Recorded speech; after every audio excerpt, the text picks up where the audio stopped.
Bom, pessoal, eu tô aproveitando a oportunidade. Há pouco a gente fez uma reunião aqui na Mauá Capital com os nossos assessores. Eu tô aqui com o Luiz Fernando Figueiredo, que dispensa, apresentações, CEO da Mauá Capital, ex-diretor de política monetária do Banco Central, e aproveitando, esse momento que é super oportuno. Ontem, inclusive, a gente teve uma decisão de política monetária do Banco Central que a gente vai comentar ao longo dessa conversa. Enfim, é uma ansiedade porque são tantos assuntos, que a gente pode abordar aqui nessa situação agora do coronavírus, mas eu quero começar com a seguinte pergunta, que é o que o nosso cliente mais tem procurado entender. Estamos em crise?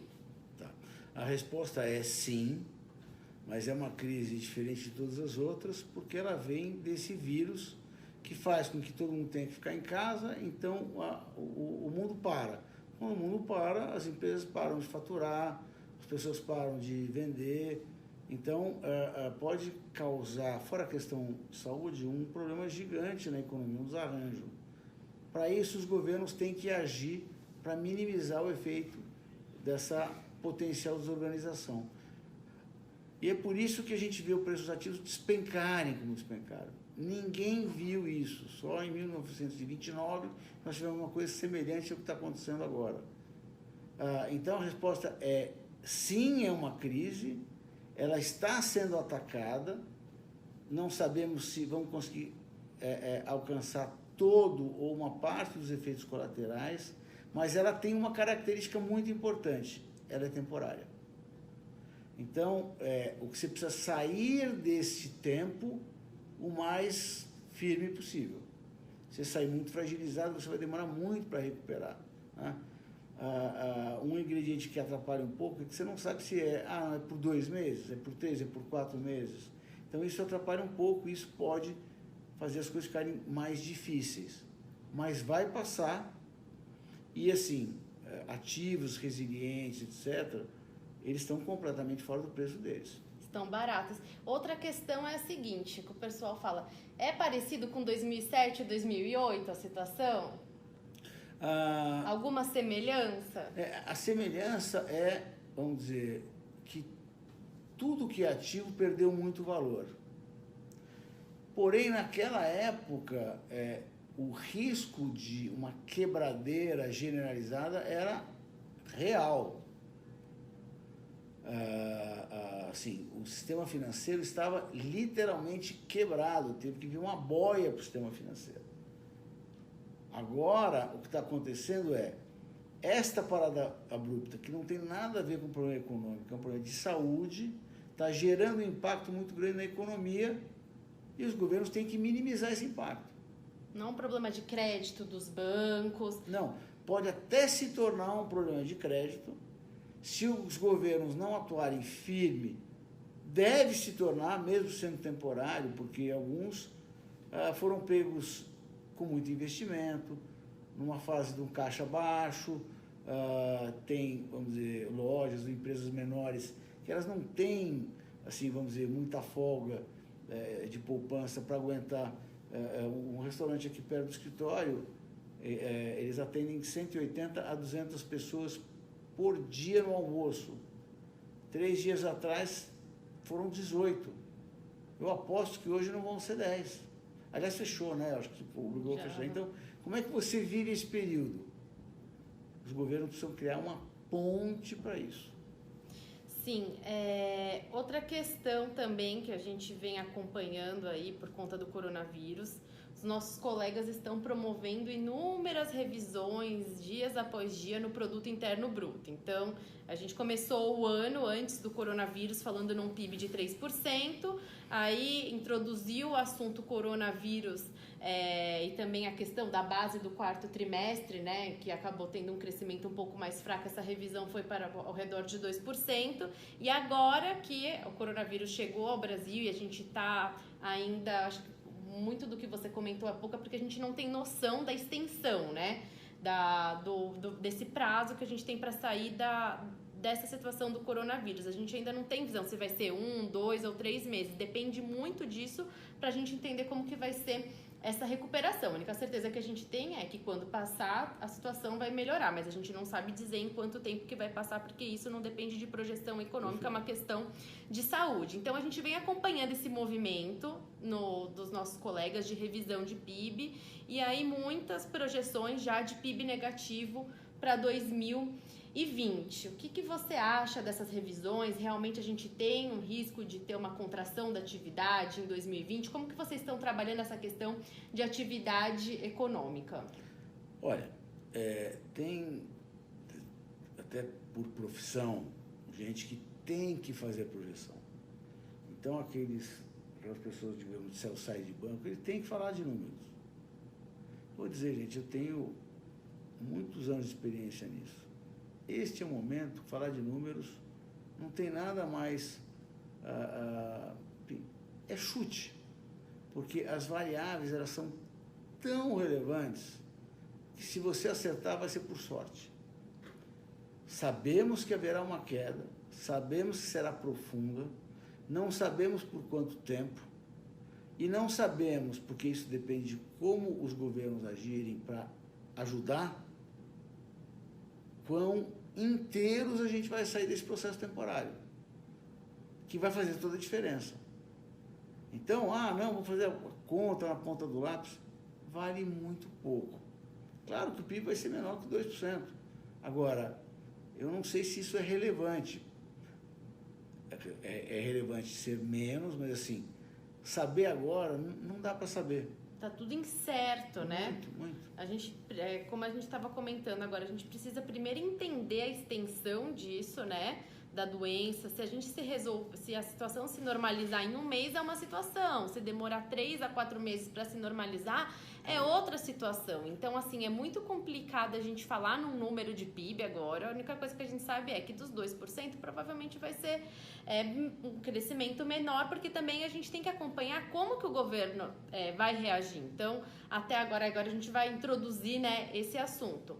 O que nós tivemos até agora no Brasil, a gente acompanhou nas 2 últimas semanas a ação extraordinária do Federal Reserve de corte de juros, injeção de liquidez, o encadeamento dos outros bancos centrais tomando atitudes aí, enfim, parecidas de cortar juro e injetar liquidez na economia. E por aqui, a gente estava na expectativa pela ação do nosso Banco Central. Então, enfim, eu acho que a gente colocou agora nesse momento em xeque como que é esse Banco Central administrado pelo Campos Neto, porque ele herdou um Banco Central do Ilan aí numa situação bem razoável, com a política monetária já alinhada, expectativa de inflação ancorada. Então, ele herdou uma situação tranquila e agora se encontrou no meio desse caos. Então, a gente teve uma disparada da taxa de câmbio, a gente estava com uma projeção, se a gente pegasse o Focus no início do ano, a projeção para a taxa de câmbio final 2020 estava ao redor de 4,05. Agora a gente está com câmbio acima de R$5, o Focus ainda meio desalinhado, está com 4,35 para o final do ano. Então, a gente teve essa disparada da taxa de câmbio e começaram a surgir algumas questões, tanto da política no mercado de câmbio, tanto quanto a política monetária. E aí eu quero discutir um pouquinho disso com o Luiz. Vamos começar pela taxa de câmbio e pelo mercado, né, cambial. A gente sabe que o Banco Central tem instrumentos para esse momento aí de volatilidade na taxa de câmbio. A impressão que nós na Veda tivemos é que ele perdeu a mão nessa atuada, né? Enfim, a gente tem toda essa questão do coronavírus, que trouxe, lógico que não é só o coronavírus, a gente já vinha de uma desvalorização da taxa de câmbio por conta de um refluxo de investimento dos estrangeiros. Então, assim, isso já era uma realidade. E aí veio o coronavírus e a situação acabou se agravando. Você acha que o Banco Central poderia ter atuado de uma maneira diferente na taxa de câmbio? Olha, na minha modesta opinião, ele deveria ter feito. Quer dizer, nós estamos sob um regime de câmbio flutuante. Que quer dizer que o câmbio tem que flutuar mesmo. Mas flutuar mesmo não quer dizer ir só para uma direção. Nós estamos num período de... Por isso que o câmbio já estava antes pressionado, num período que a gente chama de um período de transição, que era uma moeda que ela só era estável por conta dos juros que o Brasil pagava maior do que lá fora, para um país que o juro interno não é tão maior do que lá fora, portanto a moeda ela se define a partir de outros fatores. O país está melhor, está pior, está crescendo, não está crescendo e por aí vai. Se o balanço de pagamentos é saudável ou não, etc. A gente estava nesse período de transição. Todas as contas do Brasil são muito saudáveis. O balanço de pagamentos é superavitário, 50, 60 bi todo ano de superávit. O volume que a gente tem de endividamento externo reduziu-se drasticamente e é um volume pequeno, público então não existe. Temos um volume enorme de reservas, muito maior. Com relação ao volume de importação, o Brasil acho que é um dos maiores do mundo, que é uma das medidas, enfim. Então é muito alto o volume de reservas e no passado nos custou muito dinheiro. Então, o que o Banco Central deveria ter feito é, olha, eu simplesmente não vou deixar que o real se desvalorize ou performe pior que os pares do Brasil. Coisa que aconteceu fortemente. Por quê? Porque o Banco Central agiu pouco, agiu sempre atrasado, não explicou o que estava fazendo de maneira apropriada. Muitas vezes explicar... ajudaria, calma, as pessoas...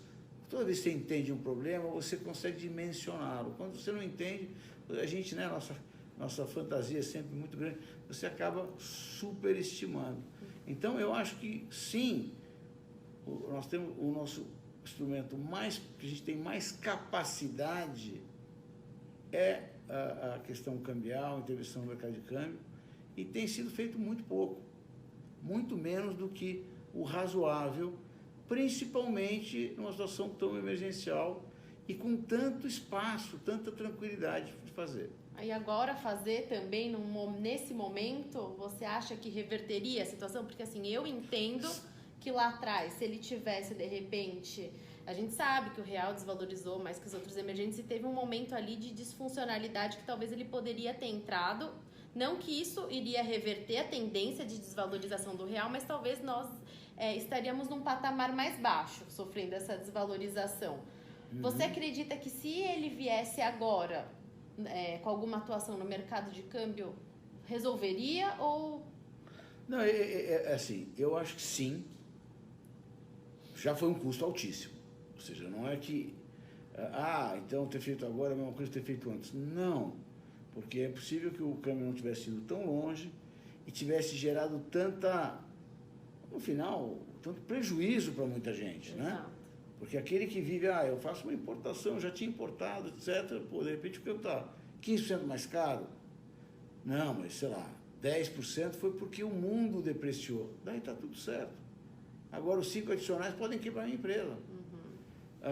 Então, assim, de novo, eu não sou uma pessoa que é intervencionista, eu não acredito nisso. Eu acredito piamente no câmbio flutuante, porque ele reduz essa volatilidade externa para dentro. É muito importante, mas não do jeito que está sendo feito. Então, realmente, eu gosto muito das pessoas, conheço todos lá muito bem, o Roberto Campos e os outros, mas eu estou, infelizmente, muito crítico ao que eles estão fazendo. Sim. Ou deixando de fazer, né, na verdade. Deixando de fazer, exatamente. E aí vem essa outra questão da política monetária, porque desde a atuação do Fed, da primeira ação extraordinária, né, o primeiro corte lá atrás, 2 semanas atrás, de 50 pontos, começou a gerar, né, uma especulação aqui, talvez também de uma ação extraordinária por parte do nosso Banco Central. Isso não aconteceu, e aí foi se aproximando da reunião cuja decisão foi divulgada ontem, né, a Selic caiu de 4,25 para 3,75, e apesar da mediana das expectativas do mercado ter sido um corte de 50 pontos, ainda havia... acho que a expectativa de um corte mais agressivo de 100 pontos. Essa decisão do Banco Central e o fato dele considerar que está adequado ficar num patamar, ele não fechou as portas para um novo corte, mas ele considerou adequado a Selic em 3,75 e pelo comunicado que foi divulgado, ele está citando lá também como um dos componentes no balanço de risco. Essa foi a impressão que eu fiquei, que ele está um pouco preocupado com a taxa de juros estrutural por conta do movimento que ele está vendo no fiscal. Você acha que o Banco Central está sendo um pouco mais parcimonioso porque ele entende que não vai ter um andamento das reformas econômicas e também por conta de uma política fiscal mais proativa e isso preocupa ele, isso limitou uma ação dele? Isso deveria limitar? Não, eu acho que é um erro. Nós temos um regime de política monetária que eu tenho orgulho de ter sido uma das pessoas que implementou esse regime lá em 99. O regime foi implementado entre 99 e 2000 e funciona até hoje, e vários países do mundo migraram para esse regime porque ele é muito bom. É simples, eu tenho uma meta, eu tenho que calibrar minha política monetária a essa meta. Eu tenho um outro lado que é olhar o que chama-se de estabilidade financeira, que também é uma atribuição do Banco Central. Então, olhando por essas duas óticas, pela meta, a inflação muito provavelmente vai ficar no piso da meta. Vai. 2, as condições financeiras que têm a ver com a estabilidade do sistema financeiro tão apertadas, é simples. Tem que fazer agressivamente. A cautela é justamente fazer uma queda de juros mais forte. Não é, não, porque, afinal de contas, não pode. Está tudo na direção, o regime é este. A questão das reformas, o Banco Central não pode e não deveria jamais ser um indutor a mais ou menos reformas. Ele pode dizer das preocupações dele, está certo. Agora, neste ambiente, aumentou a chance das reformas passarem, e não o contrário. Quando a gente vê, estava tendo lá uma confusão entre o presidente... Executivo e legislativo, né? Isso agravou nas últimas semanas. Mas agora, arrumamos um inimigo comum. Então, assim, a agenda, ela vai andar. Tem mais chance hoje dessa agenda andar do que no último Copom, por exemplo. Então, assim, eu, por todos os lados que eu consigo olhar, e, de novo, isso é uma opinião, tá certo? Mas eu acho que o Banco Central errou feio. Poderia ter dado um corte mais agressivo. Deveria ter feito. Exatamente, porque, assim, outra discussão que o pessoal confunde muito, né? Porque o Banco Central talvez não fosse cortar tanto juros olhando para a taxa de câmbio. É como o Luiz falou, não tem nada a ver a taxa de câmbio. A política monetária ela é guiada, né, pela meta de inflação e não está olhando para a taxa de câmbio, está olhando para a inflação. A meta esse ano é 4%, a expectativa do mercado para o IPCA já está abaixo dos 3%, então sim, o Banco Central teria espaço, ainda mais agora com essa questão do choque do preço do petróleo, o Banco Central teria espaço para acomodar um corte mais agressivo na taxa de juros. Então, enfim, eu acho que também eles estão pecando um pouco, a comunicação, assim... Eles não estão se comunicando. Com o mercado está meio ruim, tanto da política cambial, né, acho que no passado isso já foi um pouco melhor, né, linear, a gente não entende quando que o Banco Central vai agir, a gente fica olhando relatório de contratos em aberto, movimento por tipo de participante, quem está comprado, quem está vendido, então a gente não tem mais um feeling de quando que o Banco Central vai entrar ou não, e a mesma coisa da política monetária que ficou um pouco incerta, acho que depois dessa reunião. E na parte da política fiscal, para encerrar, eu só queria ter um pouco da sua opinião se te preocupa, porque a gente vinha aí prezando por um equilíbrio fiscal, a gente sabe a importância da recomposição das contas do governo, que isso influencia no crescimento de médio e longo prazo, a importância das reformas e tudo mais. E agora nessa situação do coronavírus, com uma atividade mais fraca, a receita comprometida, aumento dos gastos, você acha que pode ter um comprometimento aí das contas do governo, algo, enfim... Tá, eu acho que eu cheguei a comentar, não temos muito espaço fiscal. Por quê? Porque o nosso endividamento já é um dos maiores do mundo e a nossa dinâmica fiscal ainda é precária, embora tenha melhorado muito, mas ela ainda não é sustentável. Dito isso, o que o governo está fazendo é, com muita parcimônia, está fazendo tudo o que der. Então, quando ele pediu ao Congresso, né, a questão da calamidade pública, É um mecanismo que está presente na lei de responsabilidade fiscal, porque fala assim, ó, tem momentos que tem coisas que são mais importantes para a sociedade, por situações limites, de estresse, do que você estar sempre cumprindo a sua meta. Então, é uma válvula de escape necessária que já está prevista na lei. E o que eles fizeram foi exatamente usar, e vão usar, eu diria, a gente tem que tomar nesse caso muito cuidado com as palavras, eu diria parcimonialmente, para que não fique parecendo uma farra, mas por outro lado, usando o máximo que der, e é muito importante do jeito melhor que der.